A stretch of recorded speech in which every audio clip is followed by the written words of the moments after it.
আসসালামু আলাইকুম। মুনিরা blog kitchen থেকে আমি মুনিরা বলছি। আজ আপনাদের একটা রান্না তৈরি করে দেখাবো। সেটা হচ্ছে কচুমুখী, তবে তার সঙ্গে কয়েকটা উপকরণ দিয়েছি। এটা হলো মিষ্টি ডাঁটা। উত্তরবঙ্গে যাদের বাড়ি তারা অনেকেই হয়তো চেনে এটাকে। তো আর লাগছে এখানে কচুমুখী, সঙ্গে দিচ্ছি কিছু পটল। তো শুধুমাত্র কচুমুখী দিয়েও রান্নাটা করা যায়। আমি একটু এর সঙ্গে এই ২ টা সবজি অ্যাড করেছিলাম। তো মিষ্টি ডাঁটাগুলো এভাবে কেটে নিতে হয়। উপরের আঁশগুলো ছুলে নিতে হয় না অন্যান্য ডাঁটার মতো। এভাবে শুধু কেটে এভাবে ছোট, ছোট টুকরা করে নিতে হয়। তো আমরা অন্যান্য ডাঁটাগুলো কিন্তু উপরের আঁশটা ফেলে দেই। এটাতে আঁশ একদমই ফেলা যাবে না। কারণ আঁশটা সহই এটা খেতে মজা। তো এই যে আমি ডাঁটাগুলো কেটে নিচ্ছি। এরপরে পটল আর কচুমুখিগুলো কিভাবে দিব সেগুলোও একটু কেটে দেখাবো। আপনারা চাইলে ছুরি দিয়েও এই কাজটা করে নিতে পারেন, তবে আমার কাছে বটি দিয়ে এই কাজগুলো করতে ভালো লাগে, যার জন্য আমি বটি দিয়েই কাজ করছি। তো ডাঁটাগুলো কেটে নিব পরবর্তীতে। আপনাদের দেখানোর জন্য একটা ডাঁটা এভাবে কেটে আমি দেখালাম। এখন পটলটাকে ছুলে নিতে হবে। তো এটা পটল তো সবাই ছুলতে পারে, তারপরেও আমি পটলটাকে ছুলে আপনাদের দেখাবো। আর পটলটা কিভাবে কেটে নিব সেটাও দেখাবো। তো আপনারা এভাবে, আমি যেভাবে কেটে নিচ্ছি এভাবে কেটে রান্না করে দেখবেন, আশা করি ভালো লাগবে খেতে। এই যে এভাবে পটলগুলোকে নিচ্ছি, এটা জাল হওয়ার পরে অনেক সফট হয়ে যায়, ভালো লাগে খেতে। তো আমরা উত্তরবঙ্গের মানুষেরা কিন্তু এই রান্নাটা অনেক তৈরি করে খাই। একদম কোনো প্রকার মাছ, মাংস, ডিম কিছুই লাগে না। শুধুমাত্র এরকম সবজি দিয়ে এত মজা করে রেসিপি তৈরি করা যায়। তো এই রেসিপিগুলো আপনারা মাছ, মাংসের সঙ্গে সাইড ডিশ হিসাবে রাখতে পারেন। ছোট বড় সবাই কিন্তু পছন্দ করবে। তো এখন এই যে কচুমুখিটাও কেটে নিচ্ছি। প্রথমে উপরে চামড়ার খোসাটা ছুলে নিচ্ছি, নিয়ে এখন এই যে এভাবে কেটে দিব। বেশি বড় হলে মাঝখানে ফালি করে দিব। তো অফ ক্যামেরাতে সবগুলো আমি কেটে নিব। এই যে কেটে নিয়েছি, দেখতেই পাচ্ছেন। এগুলোকে কাটার পরে আমি ধুয়ে নিব, যেহেতু সবগুলো এক মাপের না, এর জন্য কেটে তারপরে ধুয়ে নেব। আর কচুমুখিগুলো ধোয়ার পরে কাটা যায় না, যার জন্য আগেই কেটে নিতে হয়। তো এখন এগুলো অফ ক্যামেরাতে ক্লিন করে নিয়ে আমি রেখে দিয়েছি, রান্না করতে চলে এসেছি। ফ্রাই প্যানের মধ্যে তেল দিয়েছি। এখানে আপনাদের টেস্ট বুঝে তেল ব্যবহার করবেন। আমি এখানে হাফ কাপেরও কম তেল ব্যবহার করেছি। আর এখানে পেঁয়াজ, কাঁচামরিচ দিয়ে দিয়েছি। এখানে 2টা পেঁয়াজ আর 8-10টা কাঁচামরিচ ফালি করে দিয়েছি। বেশিও হতে পারে, তবে আপনারা আপনাদের ঝালটা যেভাবে খেতে চান সেই পরিমাণে মরিচ ব্যবহার করবেন। পেঁয়াজগুলোকে বেশ সময় ধরে নেড়েচেড়ে সফট করে নিয়েছি। পেঁয়াজগুলো যখন একটু কালার চলে আসবে তখন এখানে একটা উপকরণ ব্যবহার করব, যার জন্য এই চচ্চড়ি বলেন আর এই কচুমুখী রেসিপিটা অনেক টেস্টি হয়ে থাকে। তো এই যে পেঁয়াজগুলো একটু কালার চলে এসেছে, এখন এখানে দিয়ে দিচ্ছি জিরা। এখানে কিন্তু 5 ফোড়ন দিলে হবে না, জিরাটাই দিতে হবে। আর জিরাটা আমি 3 ধাপে এখানে ব্যবহার করব। এই রেসিপিটা সম্পূর্ণ আমি আমার মতো করে তৈরি করেছি। অনেকেই হয়তো এভাবে খায় না, তবে খেয়ে দেখতে পারেন।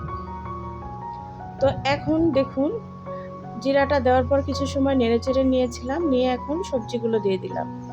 দেওয়ার পরে এখানে হলুদ দিয়ে দিব, আর দিয়ে দিব লবণ। এরপর দিয়ে দিব 1 চামচ জিরার গুঁড়া। জিরার গুঁড়াটা দেওয়ার চেষ্টা করবেন, এতে টেস্টটা ভালো আসবে। তবে এখানে আমি যখন একদম রান্নাটা শেষ করব তখন ভাজা জিরার গুঁড়া আবারও দিয়ে দিব। আমি যেহেতু ধনিয়া পাতা বেশি একটা খাই না, যার জন্য আমি লাস্টের দিকে জিরা ভাজা জিরার গুঁড়াটা ব্যবহার করি। আপনারা চাইলে ধনিয়া পাতাও ব্যবহার করতে পারেন। তো এই তো এখন এগুলোকে ভালো করে নেড়েচেড়ে ঢাকনা দিয়ে ঢেকে জাল করব 5 থেকে 7 মিনিটের জন্য। তো এই যে 5-7 মিনিট জাল করার পর এখন ঢাকনা উঠিয়ে এগুলোকে নেড়েচেড়ে দিব। যেহেতু পটল দেওয়া আছে তার কারণে কিছুটা পানি বের হবে। তো এই পানিটাকে একটু নেড়েচেড়ে নিচ্ছি। পানিটা একটু শুকিয়ে গেলে সবজির টেস্টটা ভালো লাগে। তো এখন এভাবে নেড়েচেড়ে আমি এখানে পানি দিয়ে দিব। পানিটা দিয়ে দিব কারণ এই সবজিগুলো আমার সেদ্ধ করে নিতে হবে, যেহেতু ডাঁটা আছে আর কচুমুখী আছে। তো এগুলো শুধু শুধু রান্না করলে সেদ্ধ হবে না একদমই, যার জন্য আমি এখানে 1 কাপ পরিমাণে পানি দিয়ে দিলাম। পানিটা কিন্তু অবশ্যই গরম দিতে হবে, একদম ফুটন্ত গরম পানি না। তো পানি গরম ছিল, গরম পানিটা আমি এখানে দিয়ে দিয়েছি। দিয়ে এখন এটাকে ভালো করে নেড়েচেড়ে নিলাম, নিয়ে ঢাকনা দিয়ে ঢেকে জাল করে নিব আবারও 5-7 মিনিট। তো 5-7 মিনিট পরে ফিরে আসলাম। আসার পর দেখুন আমি এখন এভাবে নেড়েচেড়ে দিব। আমার সবজিগুলো কিন্তু এত তাড়াতাড়ি সেদ্ধ হবে না, একটু সময় লাগবে সেদ্ধ হতে, যার জন্য একটু নেড়েচেড়ে এভাবে বারবার দিব। তাহলে হবে কি, সমস্ত সবজিগুলো ঠিক মতো সেদ্ধ হবে। তো আপনারা অবশ্যই এভাবে একটু পরপর নেড়েচেড়ে দিবেন। যেহেতু এটা আমি হাতে মেখে বসাইনি, এর জন্য এভাবে নেড়েচেড়ে দিচ্ছি বারবার। আবারও ঢাকনা দিয়ে ঢেকে আরও কিছু সময় জাল করে নেব। তো এখন আরও কিছু সময় পরে ফিরে আসলাম। এখন দেখুন আমার সবজিটা কিন্তু অনেকটাই সফট হয়ে এসেছে, এই যে পানিটাও কিন্তু অনেকটাই শুকিয়ে এসেছে। তো এই পর্যায়ে আবারও নেড়েচেড়ে দিব, এতে করে আমার যে ডাঁটাগুলো আছে ডাঁটাগুলো ভালোভাবে সেদ্ধ হবে। তো একটা ডাঁটা পড়ে গেল, আমি এটাকে ধুয়ে আবার দিয়ে দিব। যদিও ধোয়ার প্রয়োজন নেই, তারপরেও ধুয়ে এখানে দিয়ে দিলাম। এটা কিন্তু ভাতের সঙ্গে খেতে খুবই ভালো লাগে, গরম গরম ভাতের সঙ্গে খেতে পারেন আপনারা। আমার এই ভিডিওটি যদি আপনাদের ভালো লেগে থাকে, লাইক কমেন্ট শেয়ার করতে ভুলবেন না। আর রেসিপিটি কেমন লাগলো অবশ্যই কমেন্ট করে জানাবেন। অনেক এলাকার লোকজন এই ডাঁটাটার সঙ্গে পরিচিত না, তবে আমাদের উত্তরবঙ্গের মানুষেরা এই ডাঁটাটার সঙ্গে খুবই পরিচিত। এটা কিন্তু কাটোয়া খুড়া বলে আমাদের এলাকাতে, কাটোয়া ডাঁটা বা কাটোয়া খুড়া বা মিষ্টি ডাঁটা। আর আমার কচুমুখির সঙ্গে এই সবজিগুলো দিয়ে রান্নাটা করে খেতে খুবই ভালো লাগে। এখানে কিন্তু আমার আসল উপকরণটাই ছিল কচুমুখী। তো কচুমুখিটাই রান্না করছিলাম। তো ঘরে যেহেতু মিষ্টি ডাঁটাটা ছিল, যার জন্য ডাঁটাটা আর পটলটা দিলাম। তো শুধু শুধু কচুমুখী না খেয়ে এরকম যদি একটু সবজি দিয়ে রান্না করা যায় তাহলে কিন্তু ভালো লাগে।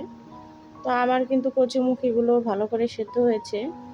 তো আমি এটা একটু চেক করে করে দেখছিলাম যে ঠিকমতো চেক হয়েছে কিনা। অনেক কচুমুখী দেখা যায় যে একটু সমস্যা থাকে, যেগুলো ভালো করে সেদ্ধ হতে চায় না। তো সেই ক্ষেত্রে আমি এগুলোকে আরও নেড়েচেড়ে ভালো করে সেদ্ধ করে নিচ্ছি। আর ডাঁটাগুলোও চেক করে দেখব। এই যে ডাঁটাও কিন্তু সেদ্ধ হয়ে গিয়েছে, আর কিছু সময় নেড়েচেড়ে নিলেই ডাঁটাটা পুরোপুরি সেদ্ধ হয়ে যাবে। এই ডাঁটাগুলো খুব দ্রুত সেদ্ধ হয়, ভয়ের কিছু নেই, আরও অনেক মোটা মোটা ডাঁটা পাওয়া যায়। তো এখন আমি নামানোর আগে একটু ভাজা জিরার গুঁড়া দিয়ে দিলাম। এই যে ভাজা জিরার গুঁড়াটা দিয়ে নিচ্ছি, দিয়ে এখন ঢাকনা দিয়ে ঢেকে রেখে দিব। তার আগে একটু নেড়েচেড়ে নিব, এতে করে জিরার গুঁড়াগুলো সব তরকারির মধ্যে প্রবেশ করবে। তো এখন এই যে আমি নেড়েচেড়ে নিচ্ছি, আমার রান্নাটা কিন্তু একদম রেডি। এই যে ঢাকনা দিয়ে ঢেকে রেখে দিলাম, এখন চুলাটাকে বন্ধ করে দিয়েছি, দিয়ে আপনাদের দেখাচ্ছি। দেখুন এই যে মাশাআল্লাহ আমার তরকারি ফাইনাল লুকটা। ভুল ত্রুটি হলে অবশ্যই ক্ষমা সুন্দর দৃষ্টিতে দেখবেন। আর যারা সময় নিয়ে এতক্ষণ আমার এই ভিডিওটি দেখেছিলেন, সবাইকে অসংখ্য অসংখ্য ধন্যবাদ। ভালো থাকবেন, আমার জন্য দোয়া করবেন, আমি যেন আরও সুন্দর সুন্দর ভিডিও আপনাদের মাঝে নিয়ে আসতে পারি। ধন্যবাদ সবাইকে, আল্লাহ হাফেজ।